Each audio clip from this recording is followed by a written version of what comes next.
me trouve actuellement dans l'aéroport de Roissy-Charles de Gaulle et on va partir vivre un voyage incroyable.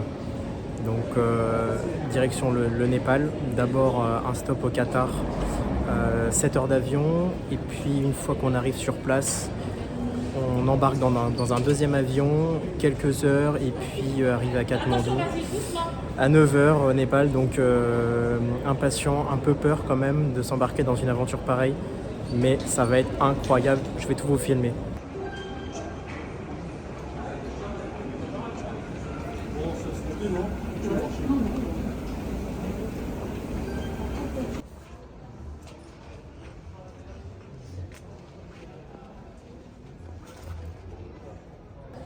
Alors je vais répondre à pourquoi est-ce que je fais ce voyage. Simplement parce que j'ai toujours été fasciné par la montagne, l'ambiance mystique qu'il y a dans les sommets, que je connais bien les Alpes et que forcément, à force de regarder des reportages et de visiter des vidéos YouTube, etc., on découvre d'autres types de montagnes. Et c'est vrai que l'Everest et l'Himalaya, ça reste un endroit mythique sur Terre. Et vraiment, ça fait rêver beaucoup de gens. Et j'ai toujours je me suis toujours juré que je ferais un voyage un jour au Népal et que je verrais l'Everest de mes propres yeux. Donc voilà, un jour, faut essayer, faut se lancer. Donc aujourd'hui, c'est ce que je fais.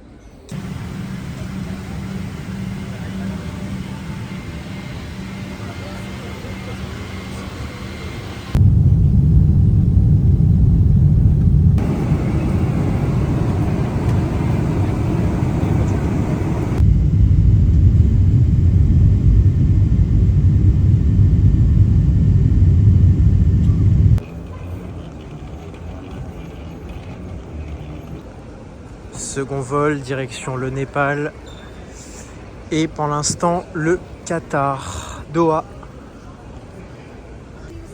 Alors, faut que je vous explique. J'ai été surclassé, je ne sais pas pourquoi, mais me voici en business class pour aller à Katmandou. Donc incroyable, magnifique, tout ça pour moi. Le vol va être très agréable, je le sens. Voilà, très business class. C'est pas tous les jours, donc on va en profiter. C'est fou, pour dormir c'est parfait.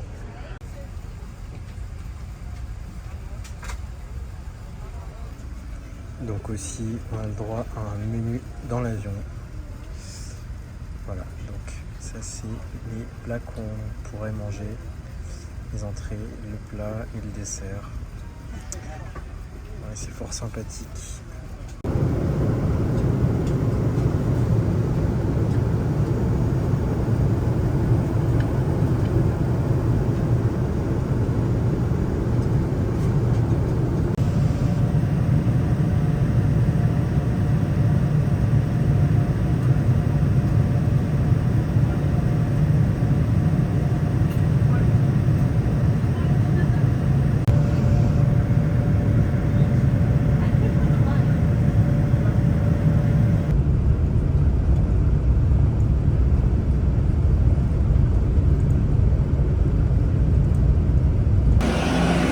Dans les rues de Katmandou.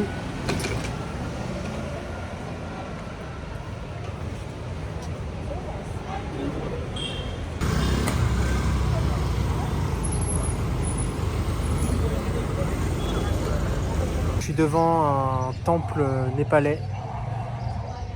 Ça ressemble un petit peu à un Bouddha. Voilà, franchement, avec le coucher du soleil, la lumière au coucher du soleil, c'est vraiment magnifique. Il y a vraiment l'ambiance qu'on retrouve dans les pays indiens, quoi.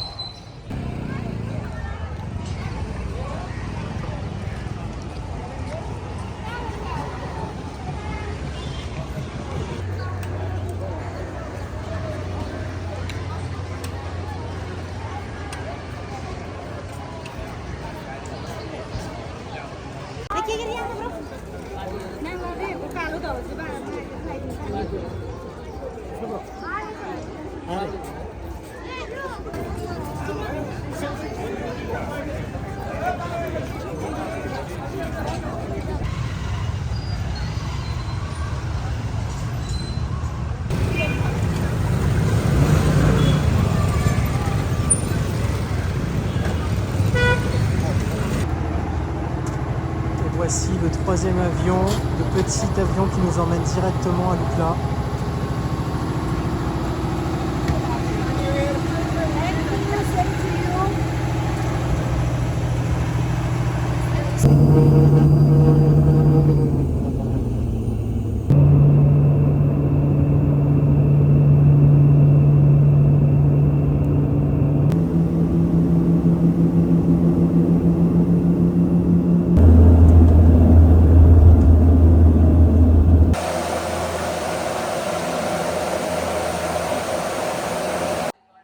Bien arrivé à Lukla, on va d'abord déjeuner pour avoir des forces pour pouvoir faire les 3 heures de marche jusqu'à Fading.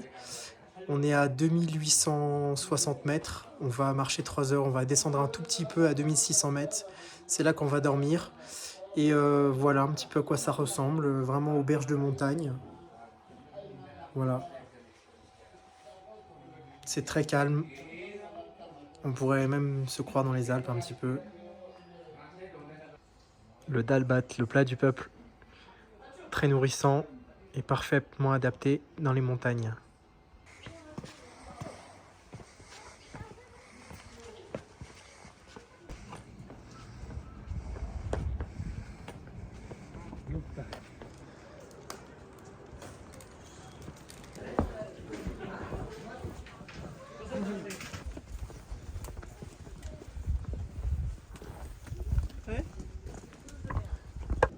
On a entamé la marche depuis une demi-heure à peu près. On quitte le centre de Lukla.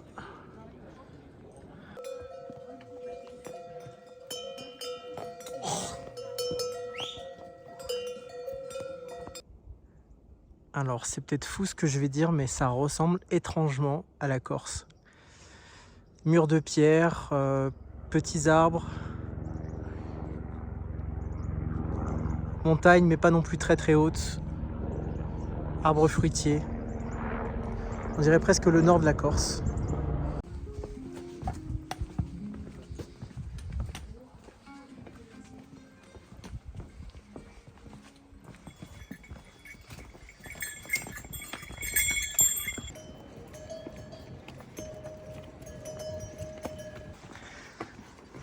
C'est assez effrayant en vrai.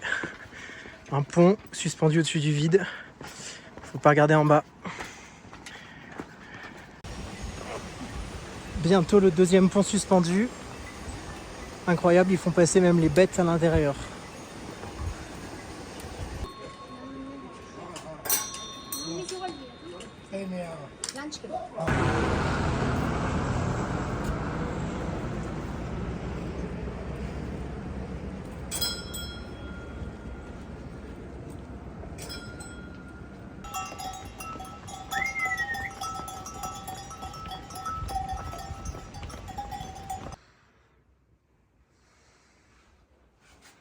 La chambre à Fagding, le premier village.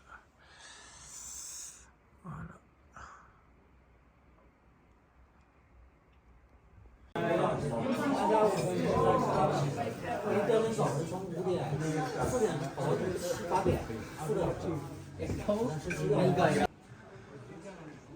Et voilà le village.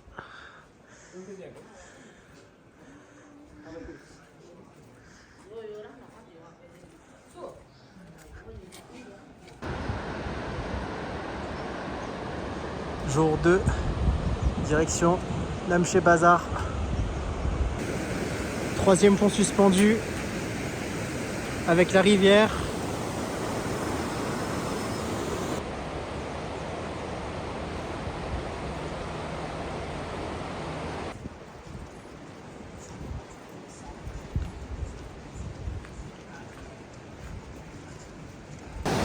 Et on enchaîne avec le quatrième pont suspendu. Faut pas regarder en bas.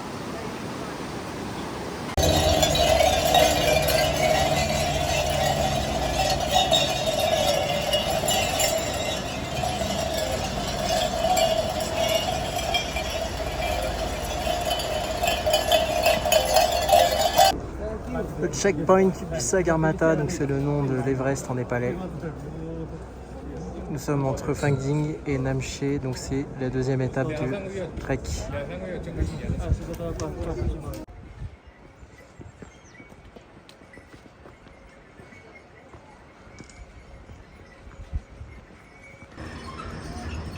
Passage du 6e pont suspendu. Toujours une appréhension. Au-dessus de la rivière. Déjeuner entre 2 étapes. On a fait 3h30 de marche. Il reste à peu près 3h30 voire 4h. Voilà, petite pause déjeuner puis on repart.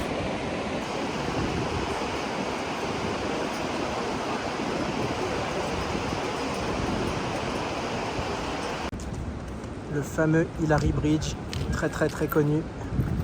Étape majeure avant d'arriver à Namché. Et on va le prendre. Hillary Bridge, le plus connu de tous, le plus flippant. Je crois qu'il y a 300 mètres en dessous de vide.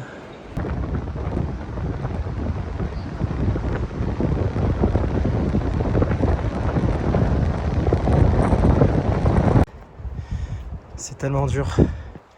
On monte des murs comme ça depuis 4 heures. Des escaliers, des pierres, des ponts, ça s'arrête pas. En même temps, c'est un plaisir. Savoir qu'au bout, il y a la récompense. Donc on avance.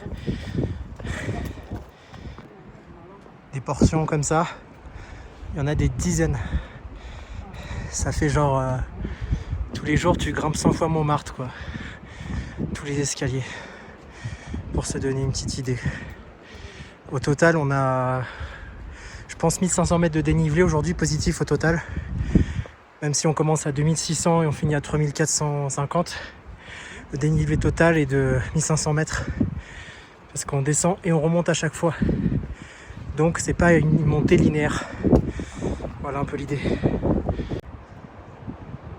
On vient de franchir la barre des 3000 mètres. Donc ça veut dire qu'il y a moins d'oxygène dans l'air. Couplé avec l'effort physique, tout devient plus difficile. Voilà, pour l'instant 3013 mètres. Et on va monter encore. Si je peux vous donner un conseil, faites ce trek avant d'être vieux. Parce que problème d'altitude, 2 semaines de marche complète, tous les jours c'est super intense.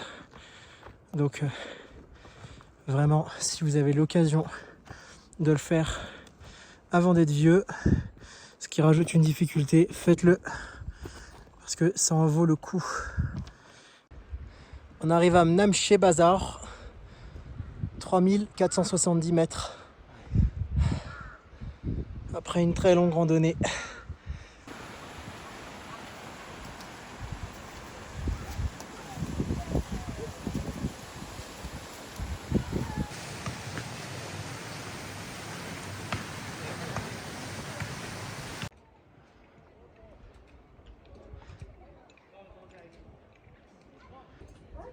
Donc on est bien arrivé à Namché Bazar, 3400 et quelques mètres.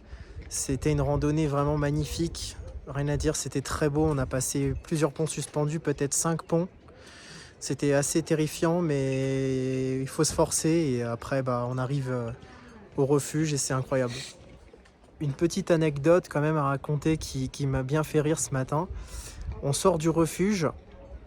Et donc la première chose, je vois une montagne mais immense juste à côté de moi. Je tourne la tête, je vois la montagne, je fais c'est fou.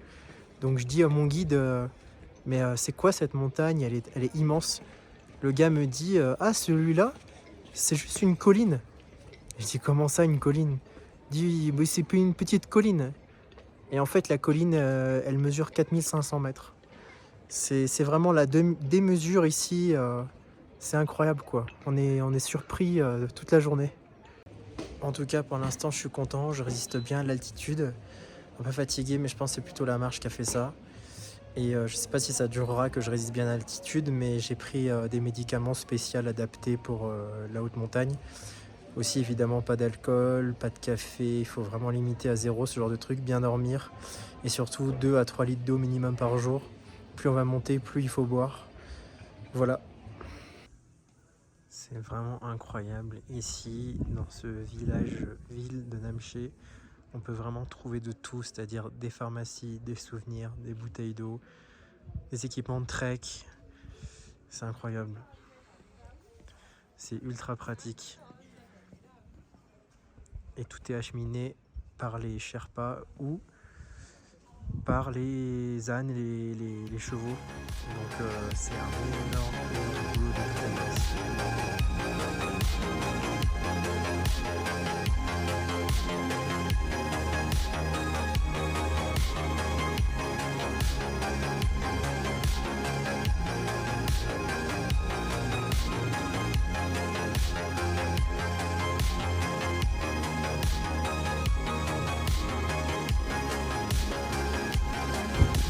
Voilà pourquoi je suis venu là en fait.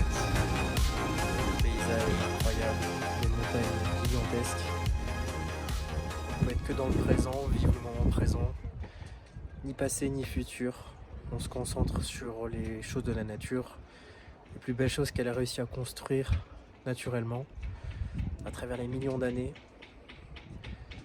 Et c'est époustouflant, c'est incroyable, franchement. Ça fait 25 minutes que je regarde le paysage, je suis pas lassé. Donc voilà. Après par contre c'est vraiment très difficile. Ceux qui viennent ici, ceux qui veulent tenter le camp de base de l'Everest, c'est plus de 2 mois d'expédition, 60 000 € de frais. Pour donner un exemple, je parlais avec un Chinois hier. Il me disait qu'il avait échoué l'année dernière à 7000 mètres et du coup il recommence cette année. C'est plus de 100 000 € investis quoi, en 2 fois, donc c'est pas simplement un plaisir, c'est aussi un investissement financier, c'est l'aventure d'une vie finalement. Aussi ce que j'ai oublié de dire, c'est que c'est extrêmement exigeant physiquement. Il faut faire 1 an de préparation minimum, être très bon en alpinisme. Il faut, ce que me disait le guide, au moins 4 heures de sport chaque jour pour être prêt pour ce type d'épreuve. Même ça, parfois, ça suffit pas, on doit renoncer. On ne sait pas comment le corps réagit toujours à l'altitude. Personne est égaux face à ça. Donc c'est vraiment quelque chose d'incroyablement difficile, quoi.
Madablam, majestueuse 6812 mètres.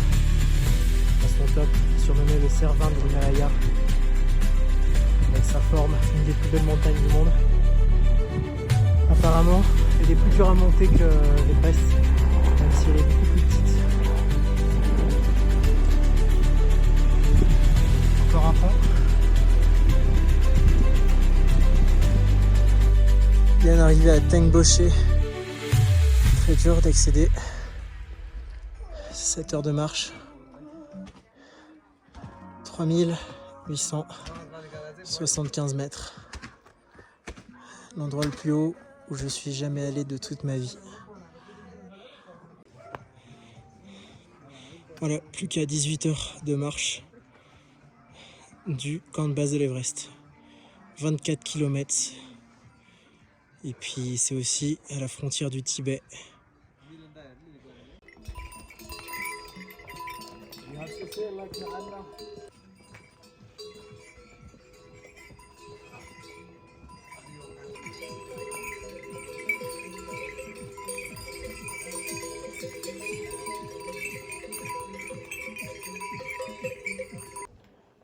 La lodge pour ce soir.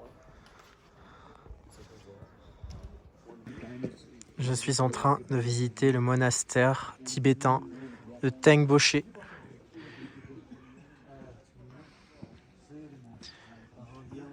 Endroit un peu irréel.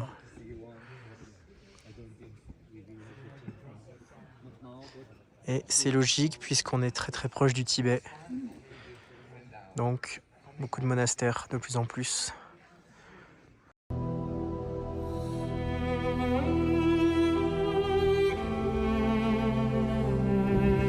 Voici l'Everest en face de moi. C'est extraordinaire. Faut le voir en vrai. L'Himalaya, c'est la démesure. À droite, la Madame Lam. Pour vous donner une idée, l'Himalaya, c'est une chaîne de montagne. Bon, déjà, bien sûr, c'est la plus haute du monde, mais qui fait 2500 km, qui s'étale sur 6 pays. Contrairement aux Alpes, 1200 km sur 4 pays, 3 pays. C'est même plusieurs fuseaux horaires. C'est une aventure incroyable, franchement. J'espère que vous pourrez la faire si vous avez envie. Ça vaut grave le coup. Par contre, c'est sûr qu'il faut sortir de sa zone de confort.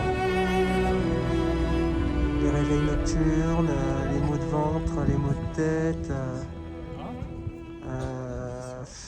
l'hygiène, les douches spartiates.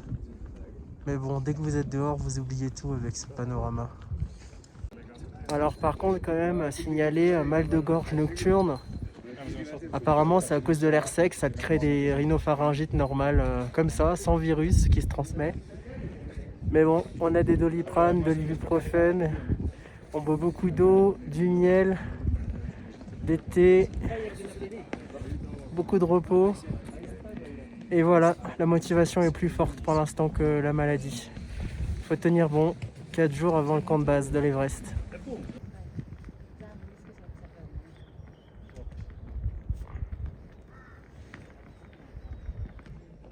Je dirais aussi une autre différence avec les Alpes, c'est qu'évidemment, bon, les montagnes sont beaucoup plus hautes ici, mais surtout elles sont beaucoup plus rapprochées, beaucoup plus pentues, beaucoup plus nombreuses.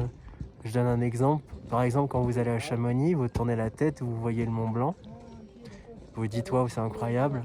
Et ici, vous faites ça, vous tournez la tête dans un sens, il y a un Mont Blanc, vous tournez la tête dans l'autre sens, il y a un autre Mont Blanc. Derrière soi, il y a un Mont Blanc. En fait, ça s'arrête jamais. C'est des colonnes de pierre, de neige, dans tous les sens. Et c'est des montagnes qui sont plutôt hostiles, qui sont moins accueillantes que les Alpes, moins vallonnées. Ici, c'est la démesure. Et c'est ce que je suis venu chercher, en fait, parce que c'est tellement incroyable. Ça paraît même pas normal quand vous le voyez en vrai, tellement c'est impressionnant. J'ai eu la chance de visiter ce temple tibétain derrière.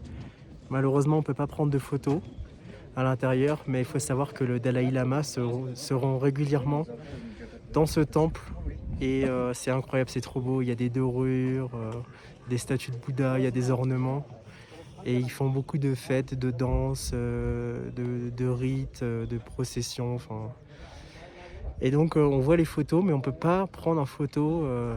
C'est dommage, mais en même temps, ça fait partie du voyage. Donc voilà, c'est vraiment un super monastère à visiter. Voici la Madame Lam. On s'en rapproche et on va passer devant pour aller au village de Dingboché.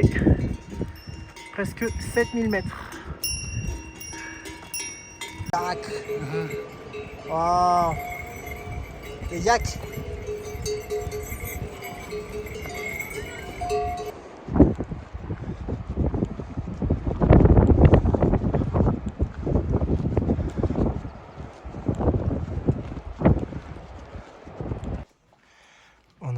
au village de Pengboché. Étape entre Pengboché, où on est parti depuis ce matin, et Dingboché, on doit arriver dans l'après-midi.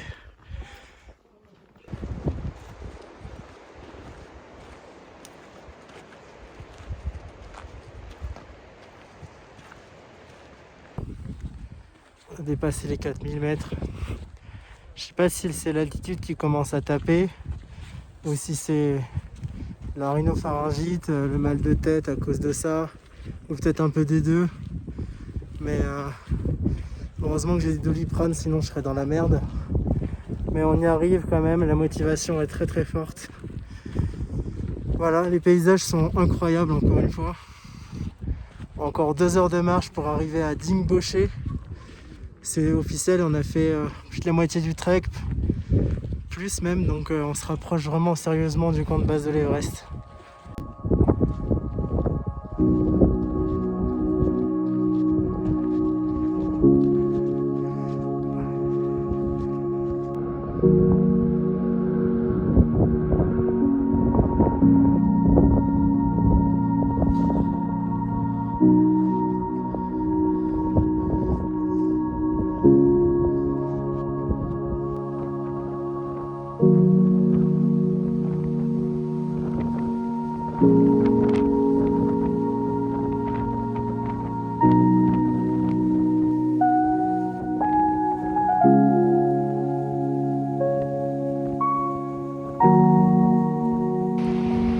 Ça devient très dur. La sensation, quand vous n'avez plus d'oxygène ou très peu, c'est que chaque pas est 3 fois plus dur, même un pas sur du plat. Et vous savez, les alpinistes ont l'habitude de dire, en termes de sensation, c'est comme si vous essayiez de respirer avec une paille. Je vous laisse imaginer comment c'est dur, frustrant. Donc voilà, il faut se motiver ces quelques jours comme ça. Et après, on rentre à la maison. On arrive au village de Dingboché. Magnifique. Paysage, c'est Mars quoi, plus un arbre. C'est fou.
Voilà, il a fait -11 degrés cette nuit, donc il a neigé de partout.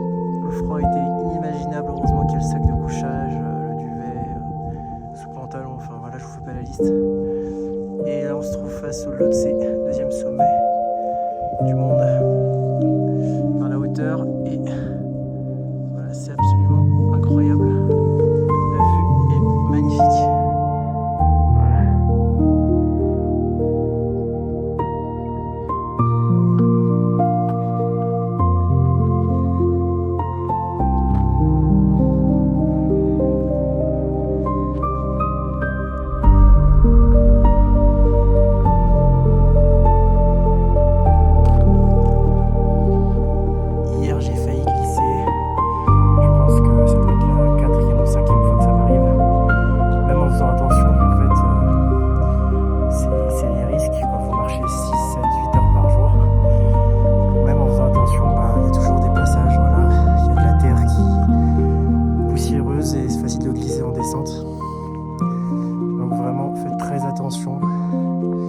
Parce que ce serait con de se blesser à 2 jours du camp de base de l'Everest et devoir renoncer, donc vraiment jusqu'au bout, il faut faire gaffe.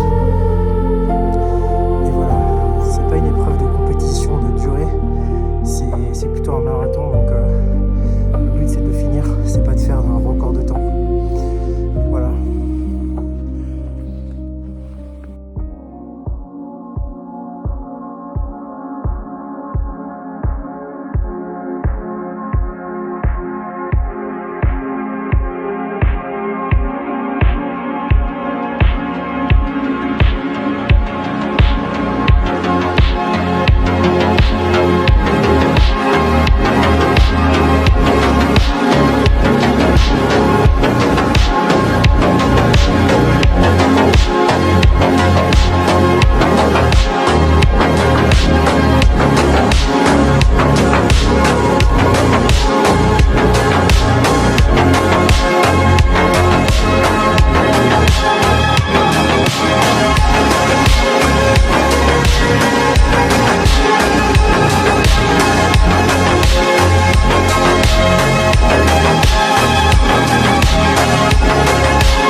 La hauteur du Mont Blanc, on est à 4820 mètres, il y a toujours les montagnes bien plus hautes autour de moi, et je peux vous dire que on a pris un déjeuner tout à l'heure.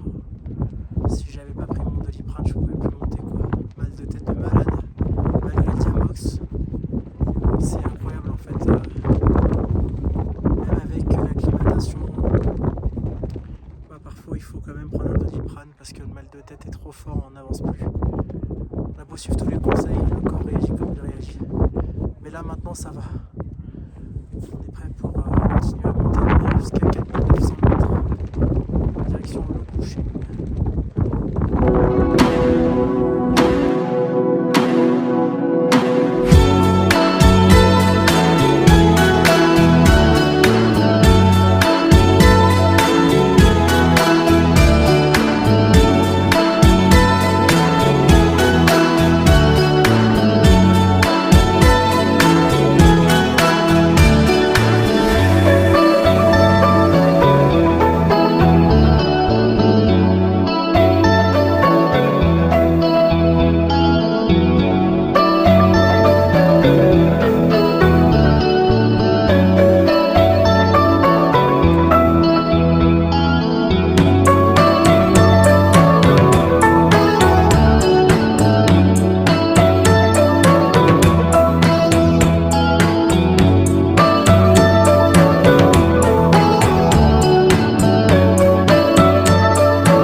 dire ça? Bon, toujours un peu mal à la gorge, l'air de montagne est très sec. Cette nuit, il a fait entre moins 15 et moins 20 degrés. C'était vraiment très très très froid, mais j'ai dormi dans le sac de couchage tout habillé en fait. Même avec mon pantalon de randonnée, ma polaire, mes chaussettes de ski, la totale. Sinon vraiment c'est impossible. Il fait vraiment trop froid. Pour rappel, il n'y a pas de chauffage dans la lodge, quoi. C'est incroyable. Donc voilà, et aujourd'hui on se donne à fond, mal de tête, mais on s'en fout, on va jusqu'au bout, on donne tout. On vient de dépasser les 5000 mètres. J'ai la tête qui cogne, mais vraiment. Donc j'exclus pas de reprendre un Doliprane tout à l'heure à la pause déjeuner. Ça fait 1h30 qu'on marche, mais les paysages sont absolument grandioses. Donc on avance.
Vous voyez le petit bout qui dépasse tout en haut?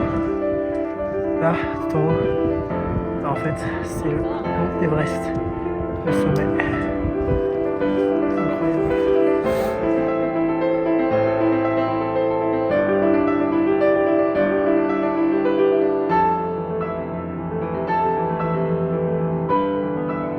Voilà le petit village, faisant plus petit, de correction. Dernière étape. Avant les camps de base, on a marché 3 heures ce matin, un peu moins.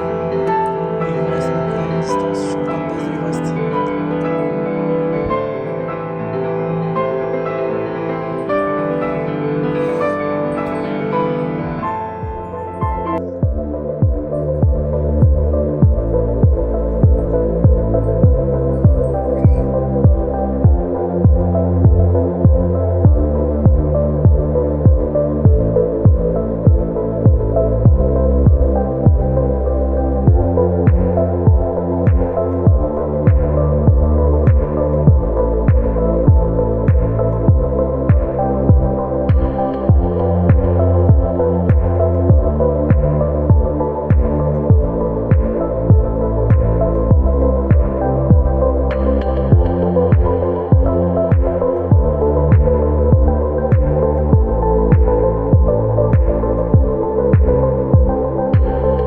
Camp de base est juste en bas.